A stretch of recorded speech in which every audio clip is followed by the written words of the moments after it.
Olá, sejam todos bem-vindos a mais um vídeo de perguntas e respostas. Meu nome é Vanessa, sou especialista em produção de conteúdos do Sebrae e hoje estamos com a advogada e especialista em direito civil, Carla Kruszewski, para nos ajudar a esclarecer algumas dúvidas dos empresários. Carla, muito obrigada pela sua disponibilidade para gravarmos esse vídeo.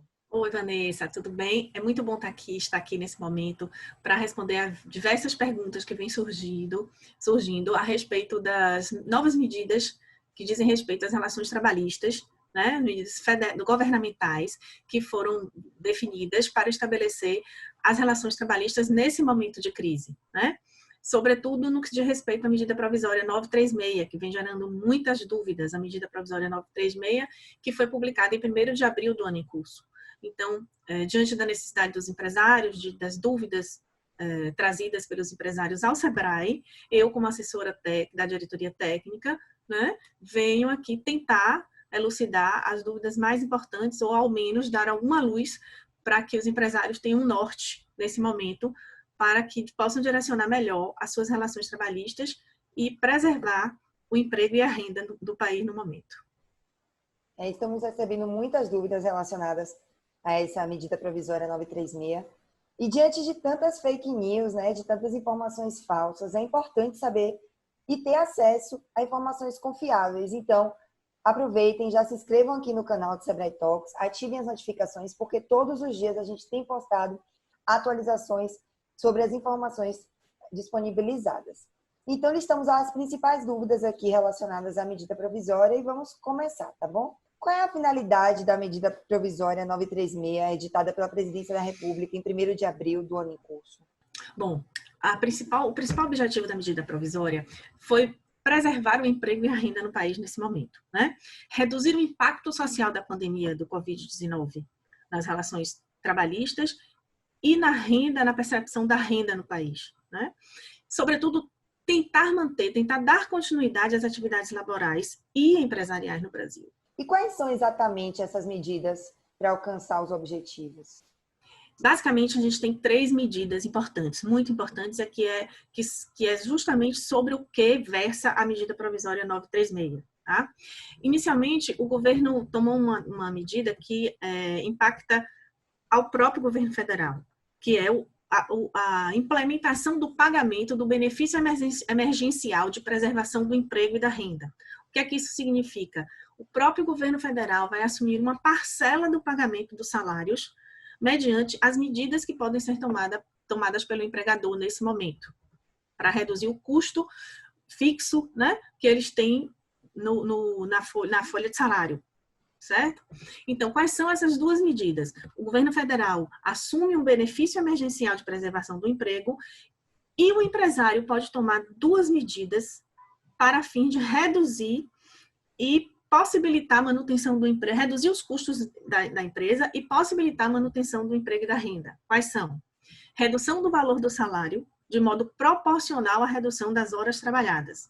Ou seja, o empresário, o empregador, ele poderá reduzir as horas trabalhadas e, consequentemente, na mesma proporção da redução das horas, ele reduzirá o salário percebido pelo empregado.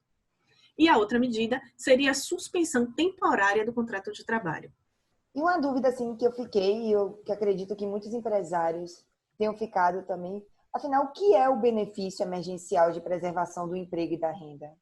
Como eu disse inicialmente, esse benefício emergencial é um benefício pago pelos cofres públicos. O próprio governo federal assume uma parcela da remuneração do empregado nas hipóteses de redução do salário, por força de redução das horas trabalhadas e por força da suspensão do contrato de trabalho. Tá bom? Existe uma forma específica na medida provisória para fins de cálculo desse benefício. Essa forma de cálculo vai variar de acordo com a medida adotada pelo empregador. Ou seja, a depender de ser redução de salário, por força de redução de horas trabalhadas, ou por força de suspensão do contrato de trabalho, esse benefício vai ser pago de modo diferenciado pelo governo federal. Sendo que o valor de referência será sempre o valor pago a título de seguro-desemprego se o empregado estivesse demitido, se tivesse sido demitido, ok? Não é o valor do seguro-desemprego. O seguro-desemprego é um valor, vai ser um norte, é um direcionamento para o cálculo desse benefício.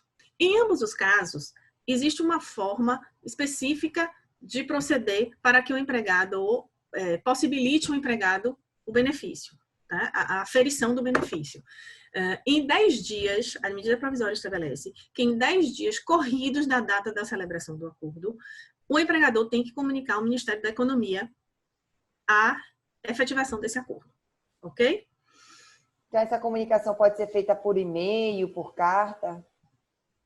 Pronto. Essa comunicação, ela deve ser feita de forma que o empregador possa comprovar, ok? Na verdade, a medida provisória não especificou essa forma, não disse como ela deve ser feita e não disse os termos dessa declaração, ok? Em contrapartida, determinou que o empregado deve ser comunicado em até 48 horas da tomada da decisão. E aí sim, a medida provisória diz, o empregador tem que fazer essa comunicação ao empregado de forma que ele possa vir a comprová-la, de forma que ele possa ter provas de que o fez. Qual é a forma mais adequada? Por escrito, né? Fazer por escrito e tomar a assinatura do empregado. Só que muitas vezes isso não é possível no momento. Então, uma comunicação em 48 horas ao empregado, do início, né? De 48 horas até o início da adoção da medida, pode ser feita também por meio digital, mas de modo que o empregador possa comprovar que ele o fez, ok? Vejam bem, a informação ao Ministério da Economia é de extrema importância, sob pena do empregador ter que arcar com todo o valor da remuneração feita anteriormente ao empregado sem que o benefício venha a ser pago, ok? E a primeira parcela desse benefício, ela vai ser paga em até 30 dias da data da celebração do acordo, certo? Perfeito. E essas medidas de redução de salário e suspensão do contrato, elas podem ser interrompidas no seu curso? Como que funciona? Sim, essas medidas podem ser interrompidas por algumas razões, né? Uma delas, por vontade do próprio empregador. E nesse caso, ele tem que comunicar ao empregado 48 horas antes da interrupção, né? Ou seja, 48 horas. A partir de 48 horas é que o empregado volta ao serviço normal, com a jornada normal, ou volta ao serviço se ele estivesse suspenso, ok? Se o contrato estivesse suspenso. Uma outra situação de interrupção é o fim da situação de pandemia, tá? Agora, vejam bem, nessa hipótese, quem define não é o empregador. Quem define é a autoridade pública competente para isto, ok? No caso, o Ministério da Saúde, que o fez mediante lei, teria a competência de suspender essa situação de pandemia, tá? Ou pelo fim do período definido. E é bom falar em período, porque a gente tem duas medidas diferentes e tem dois prazos diferentes também, tá certo? No caso de redução da jornada de trabalho e, por consequência, redução do salário, essa medida pode durar até 90 dias, ok? É contado da data do seu início até 90 dias. Na hipótese de suspensão da jornada do contrato de trabalho, suspensão do contrato de trabalho, o prazo é de 30 dias, renovável por mais 30, certo? Perfeito. E o empregado, ele precisa ter algum tempo no serviço ou recém-contratado também já é válido? Não. Isso é bem interessante. Não há necessidade, a medida provisória é clara nesse aspecto, né? Não há necessidade de tempo de serviço na empresa, não há necessidade de período aquisitivo para isso, tá? Nem de tempo de vínculo empregatício e muito menos de número de salários percebidos. Perfeito. Estando ele sob a égide de um contrato de trabalho, ele pode, sim, pode o empregador adotar uma das duas medidas em relação a ele. E o que é exatamente a redução de salário em decorrência da redução de horas trabalhadas? A redução do salário em decorrência da redução das horas trabalhadas não significa redução do salário em si. Vai haver redução do valor percebido ao final, né? Ou seja, o empregado vai ter um ganho menor, tá? Mas ele vai trabalhar menos. E trabalhar menos na mesma proporção do que ganhará menos, ou seja, o salário dele será transformado em salário hora e essas horas, esse valor dessas horas será remunerado sob forma de salário. Perfeito. Ok? E o empresário, ele pode demitir o empregado durante esse período ou tem alguma instabilidade no emprego? É uma dúvida muito recorrente, tá? Eu vou falar um pouquinho adiante sobre estabilidade. Na verdade, não existe estabilidade, existe garantia. Algumas garantias que são concedidas aos empregados nessas duas situações. E essa garantia se reverte em valor, em indenização em valores. A gente fala um pouquinho adiante. Eu queria dizer o seguinte, que é uma dúvida muito importante, Vanessa, que a gente tem visto muito sendo discutido por professores, sendo discutido por doutrinadores, e os empresários insistem muito nessas dúvidas. A maioria deles tem essas dúvidas. Quem é que pode ter essa jornada reduzida? Quem trabalha por jornada. Por exemplo, um gerente que não tem horário de trabalho, né, que ele ganha um adicional justamente para ter um horário flexível, um horário livre, um horário que exceda a jornada normal, muitas vezes. Ele pode ter essa jornada reduzida e esse salário reduzido. A voz corrente, a maioria da doutrina hoje compreende que não, né? Gerentes, funções de confiança, empregados tarefeiros que não trabalham por hora, essas pessoas estariam excluídas dessa forma desta medida de preservação do emprego e da renda. Simplesmente pelo fato dela não poder ser aplicada a eles. Não que a medida provisória fale expressamente deles, não é isso. Mas é por uma questão de aplicação lógica, tá bom? E em relação às gestantes, elas também podem ter essa carga horária reduzida? Como que funciona? As gestantes podem, sim, Vanessa, poderiam. É quase unânime na doutrina e nos estudiosos em relação às discussões que estão sendo travadas pelos estudiosos do direito, que as gestantes podem sim, até por uma questão de proteção, né? Para que elas fiquem cada vez menos ou quanto menos em contato com a possibilidade de contaminação da doença, ok? Estagiários também poderiam, né? Trabalhadores em período de experiência, não teria problema nenhum, empregados em período de experiência, trabalhadores rurais, trabalhadores domésticos, todos esses poderiam ter também a jornada de trabalho reduzida com a consequente redução da remuneração do salário. Os trabalhadores em home office que podem ter a sua jornada contabilizada, mensurada, suas horas de trabalho mensurada, poderiam ser também objeto, né? Seus contratos de trabalho poderiam ser objeto dessa redução, ok? A princípio, eu não sei se tem outra possibilidade, mas só me ocorre uma possibilidade, que seria um controle por meio digital. Existem até alguns aplicativos, né, que já permitem algumas ferramentas que permitem você fazer esse controle de atividades à distância. Muitas empresas já têm e outras tantas estão tentando adquirir para implementar, porque o home office no Brasil não é tão comum, né? E também não pode se aplicar a todo tipo de tarefa, todo tipo de trabalho, não é isso? Perfeito. E, Carla, se o empresário ele decide fazer essa redução do salário de 1 ou 2 empregados, ele precisa fazer isso com todos? Como é que fica essa situação?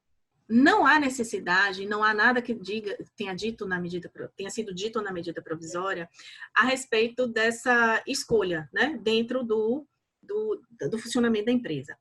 O que a gente tem que ter em mente para aplicar a medida, e não só para aplicar essa medida, mas com todo tipo de fato jurídico, né, de ato jurídico, que o empregador tem que agir com boa-fé. Boa-fé objetiva, boa-fé de fácil comprovação, boa-fé de comprovação através dos fatos, ok? Então, o que é que ele deve fazer? Ele não pode discriminar os empregados, aproveitar-se desta medida para sancionar, para penalizar um empregado ou outro, para perseguir um empresário. Essas medidas, tanto a suspensão do contrato de trabalho quanto a redução de horas, ela deve ser voltada exclusivamente para a preservação do emprego e da renda. Então, vamos imaginar a seguinte situação. Um supermercado que não tenha reduzido o seu lucro mensal, muito pelo contrário, né? Nessa situação a gente tem aí várias pesquisas do Sebrae que indicam que os segmentos que mais têm vendido são supermercado e farmácia, né? Por exemplo, e ele resolva suspender o contrato de trabalho de um caixa. Eu não vejo sentido se não houve redução, nem, não se vê, não sou eu, não se vê sentido na redução da jornada desse caixa. Se a atividade se manteve igual ou até superior, ok? Mas vamos pensar numa outra situação, um restaurante, né? Que tenha 3 caixas, né? 3 empregados que façam serviço de caixa. E o restaurante está entregando a domicílio, reduzindo imensamente o volume de trabalho, de pedidos e de entregas, e ele resolve suspender o contrato de trabalho ou reduzir a jornada, que é o que a gente está tratando agora, né, com a consequente redução do salário de um dos caixas. Não vejo problema nessa circunstância, ok? Então, cada caso é um caso, né? Tem que ver a particularidade da situação, não é isso? Perfeitamente. O empresário tem que ver a situação da empresa, a situação da sua atividade naquele momento e agindo de boa fé. A princípio, eu não vejo nenhum problema em discernir ou definir um ou outro empregado em lugar de qualquer outro, um empregado, melhor dizendo, em lugar de qualquer outro para aplicar a medida. Ok? Perfeito. E como é que o empresário ele adota essa redução de salário? É através de um acordo coletivo ou simplesmente um acordo individual com cada colaborador? Pois bem, Vanessa, a medida provisória, no seu texto original, no texto que está vigente até agora, até o momento, ela disciplina que todas as reduções de jornada até 25% do percentual podem ser realizadas mediante acordo individual para todos os empregados. Ok? Já para as reduções entre 50% ou 70%, esse tipo de redução se destina a um empregado específico. Qual seria? Aquele que ganha igual ou menos do que R$ 3.135. E também para os hipersuficientes, que seriam os portadores de diploma de grau superior, com salário igual ou maior do que R$ 12.202,12. Então, na verdade, originalmente, no dia 1º de abril, a medida provisória 936, ela possibilita uma forma de acordo individual para a redução da jornada, que seria para todos os empregados se a redução fosse apenas de 25% da jornada. Ocorre que, desde o dia 4 de abril do ano em curso, o Partido Rede e Sustentabilidade ingressou com ação direta de inconstitucionalidade perante o Supremo Tribunal Federal. Essa ação é da relatoria do ministro Lewandowski, e o ministro entendeu, em medida liminar, proferida na data de 7 de abril, que nenhum acordo poderia ser feito mais através de pacto individual, pacto entre o empregado e o empregador somente. Ele pretende que na medida liminar, ele pretende que todos os acordos sejam feitos através de acordo coletivo, por intervenção dos sindicatos. Para tentar melhorar a decisão, ele diz o seguinte: se os sindicatos, em contrapartida, demorarem mais de 10 dias para dar resposta, o acordo feito, se o empregado consentir, terá validade, né? Então, ele deu e tomou a autonomia do empregado. Ele deu autonomia, né, para os empregados, mas pediu que isso passasse pelo crivo de um acordo coletivo anteriormente. Na falta desse acordo coletivo, valeria, então, a medida tomada somente entre as partes, ok? E aí, para qualquer valor de redução, seja 25%, 50%, 70%, certo? Na prática, eu não exageraria na análise a ponto de dizer que inviabilizou a medida provisória. Na verdade, ele fez com que a medida provisória tivesse um efeito retardado, né? Retardou, de fato, 10 dias os efeitos da medida, né? Porque eu penso que, na prática, os sindicatos não vão ter condição de responder, atender a tantos pedidos de homologação desses acordos e vão terminar não respondendo, ou então, na pior das hipóteses, e aí, em não respondendo, em 10 dias o acordo individual terá validade, né? Ou, na pior das hipóteses, não aceitará o acordo. Aí a gente teria um grande impasse. Se o empregado concorda, mas o sindicato não aceita, não homologa o acordo coletivo, em acordo coletivo, aí o acordo não será feito. Aí sim, a medida seria inviabilizada. Aí tem vários questionamentos. A gente tem perguntas como: e os acordos firmados, os acordos individuais de redução de 25% firmados entre 1º de abril e 7 de... dia da mentira, né? 1º de abril e 7 de abril, antes da medida liminar, eles têm validade? É uma pergunta também importante. É uma pergunta que até agora não se tem uma resposta certa, objetiva a se dar, né? Eu arriscaria dizer que sim, mas a gente tem que ver, esperar agora, nesse momento, a decisão final da ação direta de inconstitucionalidade, que está pautada para ser julgada pelo Pleno no dia 16 agora desse mês. Então, até o dia 16 de abril, a gente vai ter novidade nesse sentido. Certo? Resumindo, pode por acordo individual? A priori, não. A priori, só pode redução da jornada por acordo coletivo, diante da decisão liminar do ministro Lewandowski, na ação direta de inconstitucionalidade número 6363, mas, se houver omissão dos sindicatos, vale sim o acordo coletivo, o acordo individual, desculpa. Carmen, você falou sobre a estabilidade do emprego durante o período. Você disse que, na verdade, era uma garantia. Você pode esclarecer melhor essa questão? Pronto. A medida provisória era bem clara quando ela diz que durante a redução da jornada de trabalho e a consequente redução do salário, o empregado não deve ser demitido, ok? Por isso que não é uma estabilidade, não é que ele não possa, ele não deve. Portanto, existe uma espécie de garantia da manutenção do emprego, ok? E essa garantia, ela vai perdurar durante todo o período que a redução durar e pelo mesmo tempo da redução após o retorno do trabalho normal, certo? Então, se por acaso o empregador entender pela demissão, e aí a gente vai tocar num ponto bem delicado, porque a medida não fala em demissão por força maior, em razão de força maior. A CLT prevê essa possibilidade de redução, de demissão por força maior, por caso fortuito de força maior, mas a medida provisória não fala. O que é que a gente está dizendo? Se a empresa fechar, infelizmente, encerrar suas atividades, eu posso reduzir enquanto a indenização, né, do empregado por força da demissão. A medida provisória não fala, repetindo, em demissão por força maior.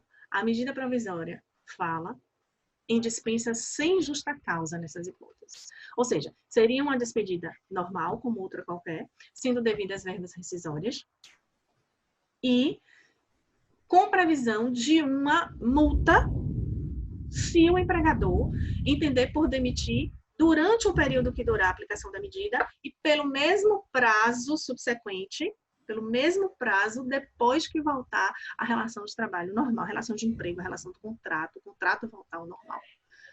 E aí a gente tem qual é a multa, qual é a garantia que o empregado tem.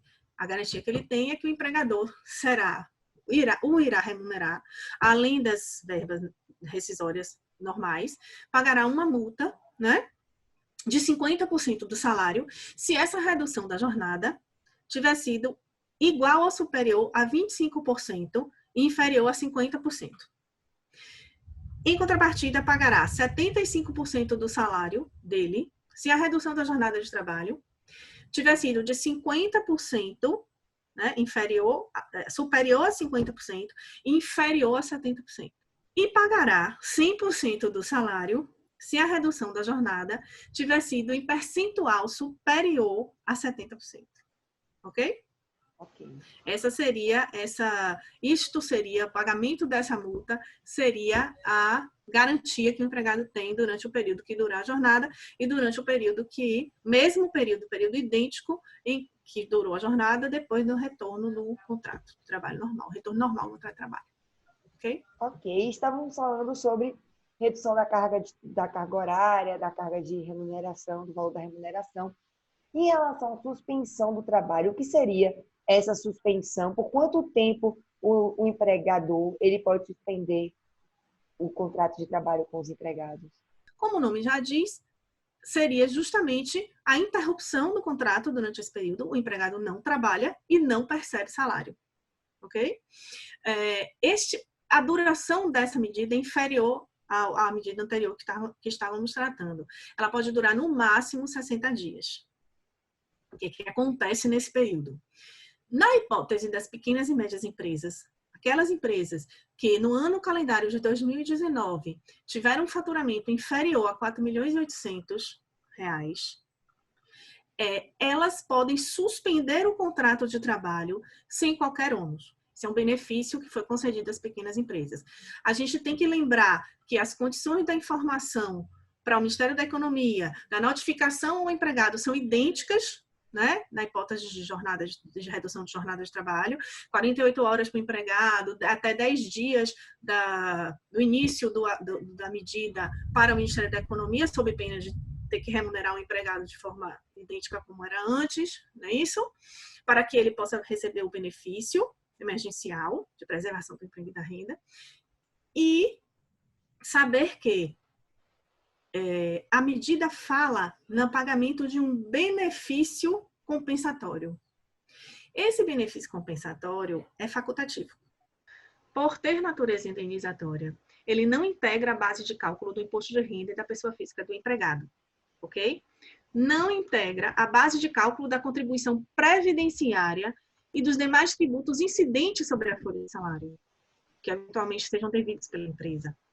Não integra a base de cálculo do valor devido ao fundo de garantia por tempo de serviço. Será excluído do lucro líquido para fim de determinação do imposto sobre a renda da pessoa jurídica. O que isso significa?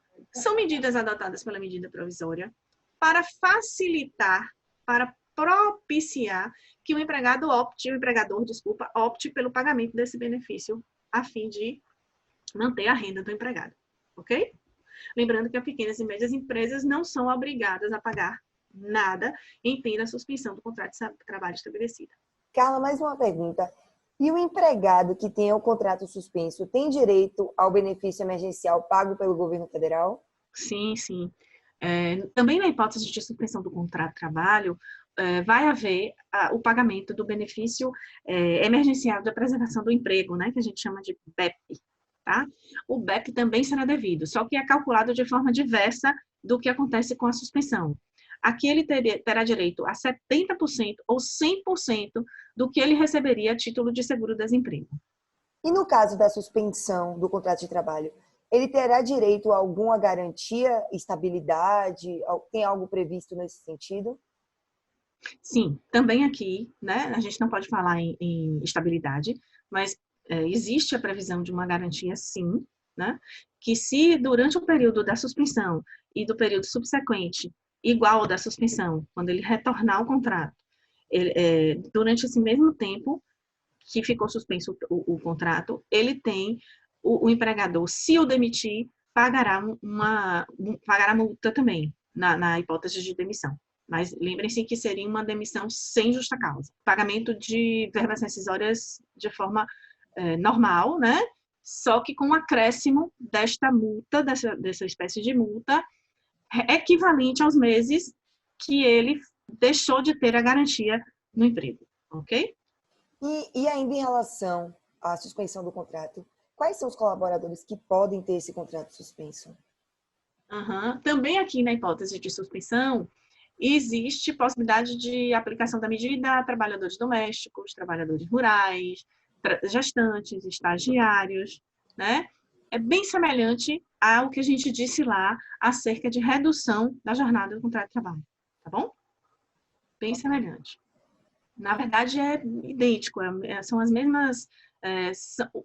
os que estão excepcionados na interrupção, que não podem sofrer interrupção, também não podem sofrer suspensão.